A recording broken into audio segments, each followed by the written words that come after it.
Right now on DC News Now, tracking Tropical Storm Ian, what Florida's governor is doing to prepare.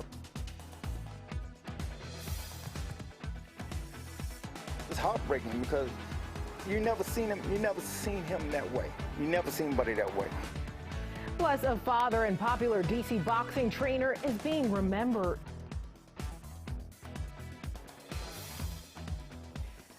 And later, a new film festival has a successful first run in the DMV. We'll tell you all about it. Good evening. Thanks for joining us for DC News Now at 9. I'm Annalisa Gale. Today is a DMV first warn day in the Weather Center. So let's get right over to Scott Sumner now. He's been tracking it all day. Things are shaping up nicely right now for the evening, Scott. Yes, indeed. We'll probably get rid of that weather alert because we really don't need it after tonight. But storm reports were coming in across the region here. You can see category thunderstorm wind damage in Martinsburg, West Virginia. Several trees were blown down in that general vicinity. And it wasn't just West Virginia, it was also Virginia, too. In Winchester, 4 miles southeast of Winchester specifically, over in that general area, trees were down on top of power lines along Airport Road. And also there were some intersections blocked due to trees down as well. So we had quite a bit of wind damage, and then also we had some hail out in Garrett County here, for example. We're looking at about an inch-size hail out 2 miles north of McHenry. So again, this was earlier today, and obviously that's why we had a storm warn day, weather alert day, across the area. So with that being the situation, kind of wrapping that up, well, let's look ahead here. A countdown to Halloween and Thanksgiving and Christmas, some of the holidays coming up here as we head into winter eventually. We're in fall now, 36 days before Halloween and 59 days before Thanksgiving. And we're looking at 90 days here before Christmas. Yeah, good old Santa and its presents. All right, how about the temperatures? Right now, they're looking okay. We're into the 60s. And a few upper 50s like Winchester at 59 degrees. And we'll also sprinkle in some 70-degree readings as well. DC at 73. Waldorf at 70. Fredericksburg at 71. Lexington Park at 73 degrees. And this is what I was talking about. We cleared out those showers and storms earlier tonight. As you can see, there was some yellow on the map, and that was due to the fact that there was a severe thunderstorm watch in effect till 7 o'clock, but it actually dropped before that time. About 5:30 is when that watch was officially ended. And we have a couple of showers running along the Mason-Dixon line this evening, but other than that, it is a pretty quiet night, and we'll see those showers that are along the Mason-Dixon line eventually come to an end, and we'll have a nice start to your week, although it'll be a breezy Monday. As you can see here, plenty of sunshine this week and another cool down. Yeah, we went through that just a couple of nights ago, and we've got more in the weather department here. We'll talk about it and show it to you with the 7-day forecast coming up. Perfect. Thanks, Scott. Developing now, a state of emergency has been declared in Florida as Tropical Storm Ian intensifies. WFLA's Annie Mapp is in Tampa with details on how residents there are preparing. Tampa Mayor Jane Castor is asking residents to prepare ahead of time by checking their evacuation zones and emergency kits at home. As you can see right behind me, several Tampa residents are taking advantage of a sandbag collection site. Dozens of residents looking to protect their home from floodwaters gathered sand at McFarland Park. Gotta take care of my kids. That's the main thing. Damon Johnson got in line before 7 Sunday morning for the 9 a.m. collection. McFarland Park is one of 3 sandbag sites specifically for Tampa residents. People can also collect at Al Barnes Park and the Himes Avenue complex. Proof of residency is required. I'm around my door area because my back area tends to flood a little bit. So I'll probably, dig out a trench. Back of our house is all glass, so that's the biggest fear. Make sure we have tarps and stuff to cover it up. The mayor activated the sandbag sites. They are open daily until further notice from 9 in the morning until 6 in the evening. Other steps the mayor has taken to prepare the city include topping off all generators in city buildings, requesting storm drains be cleared out, and taking inventory of the city's fuel. No doubt we are going to feel the effects. Just how severe those effects are remains to be seen. So what we are asking is for everyone to be prepared.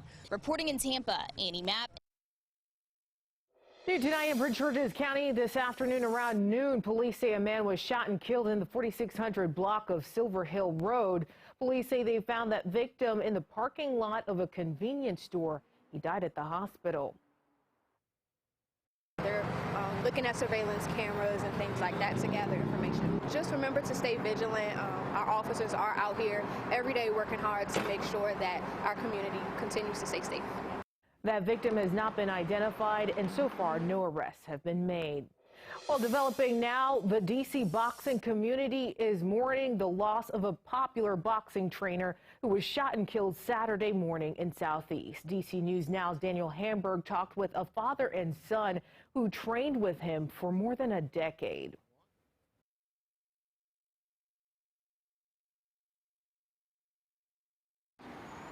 Well, Buddy Harrison was the owner at Old School Boxing here in Hillcrest Heights, Maryland. He was a fixture in the boxing world, and he helped improve the lives of not just the people in the ring, but those outside of it. Buddy he was a good person. I mean, every time you see him, he got jokes. He always had jokes for you. Don Hollingsworth Sr. and his son Don Hollingsworth Jr. have been training with Buddy Harrison on and off for the last 13 years. My dad's always been my coach, but whenever I came up here, if I needed something, he'll call my dad and be like, hey, I got your son. Whatever y'all need, I got him. Buddy trained fighters in the ring, but outside of it, he was doing stuff for, just getting shoes for homeless people, doing these different things. So it's a loss to them, it's too. It takes a toll. This may take a toll. This may take a huge toll. Helping those less fortunate and keeping kids out of trouble. He would hound his fighters, stay on, even if you wasn't fighting on the next tournament, he would stay on you, stay on you. Like, all right, hey, I ain't seen you at the gym. Everything is all right, or he'll pop at your house. You okay? What's going on? Buddy Harrison trained his son Dusty Hernandez Harrison, too. Dusty was set to make his return to the ring as the headliner next Saturday at the Beltway Battles boxing event. He always tells me, man, you're welcome. Even if you want to train here, you can train here. And I was like, man, thank you, buddy. I said, but your son already brought me to his gym, because he invited me to his gym, so I was just appreciated that he brought me into his gym. And I was like, nah, I stay where I'm at, buddy. Police are asking the public to be on the lookout for this white Kia Optima with Ohio plates believed to be involved in Buddy's death. I feel for the kids that's going to lose them. Yeah. And that was Daniel Hamburg again. In Montgomery County, officials are now warning residents about the dangers of hoarding following a fire this morning. These photos are from Pete Paringer from Montgomery County Fire and Rescue. Just before 1 a.m. in the 700 block of Silver Spring Avenue, a fire started on the first floor of that home. No injuries were reported, but one person was displaced, and the damage is estimated at $100,000. Paringer shared advice on Twitter on how to avoid hoarding. One of the things that experts say to keep in mind is to make sure all rooms have clear pathways and exits. Well, in Montgomery County, a Silver Spring man is charged with distributing drugs that led to the death of a student. DC News Now, Cheyenne Corin sat down with the victim's father. There's no escaping the loss that you feel as a parent who's lost a child. 16-year-old Landon Hausman was a sophomore at Walt Whitman High School. In January, he died from an overdose right here at his home after taking what he thought was a Percocet. But the autopsy shows that it actually was a counterfeit pill that was laced with fentanyl.